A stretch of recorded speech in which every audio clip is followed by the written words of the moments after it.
بسم اللہ الرحمن الرحیم من ذا الذی یقرض اللہ قرضا حسنا۔ سورہ بقرہ کی یہ آیت کریمہ ہے۔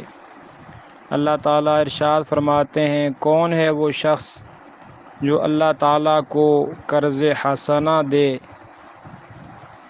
حضرت عبداللہ بن مسعود رضی اللہ عنہ روایت فرماتے ہیں، جب یہ آیت کریمہ نازل ہوئی تو حضرت ابو دحداء انصاری رضی اللہ تعالی عنہ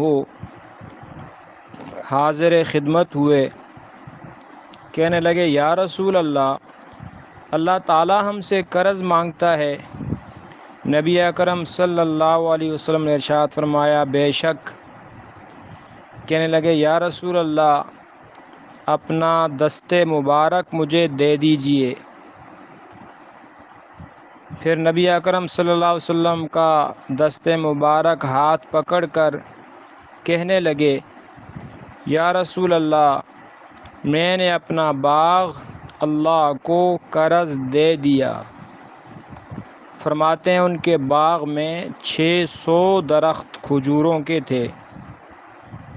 تو یہ کہنے کے بعد اپنے باغ میں تشریف لے گئے۔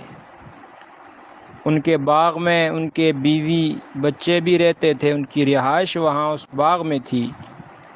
تو باغ میں جا کر اپنی بیوی کو آواز دی اور باغ کے باہر سے آواز دی، کہنے لگے، اے ام دحداء، چلو اس باغ سے نکل چلو، یہ باغ میں نے اپنے رب کو دے دیا۔ نبی اکرم صلی اللہ علیہ وسلم نے ان کا وہ باغ چند یتیموں پر تقسیم کر دیا۔ اس واقعے کے بیان کرنے سے مقصد یہ ہے، یہ حضرات صحابہ کرام تھے رضوان اللہ تعالی علیہم اجمعین، جو ایک آیت کریمہ سن کر اپنا سب کچھ اللہ کے دین پر قربان کر دیتے تھے۔ آج امت پر مشکل وقت ہے۔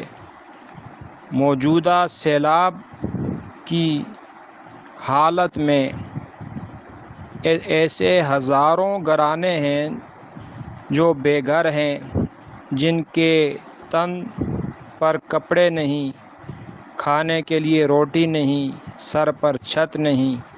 ہمیں چاہیے اپنی آمدنیوں میں سے ان کے لیے حصہ نکالیں۔ اللہ تعالی ہمیں عمل کی توفیق نصیب فرما دے، آمین۔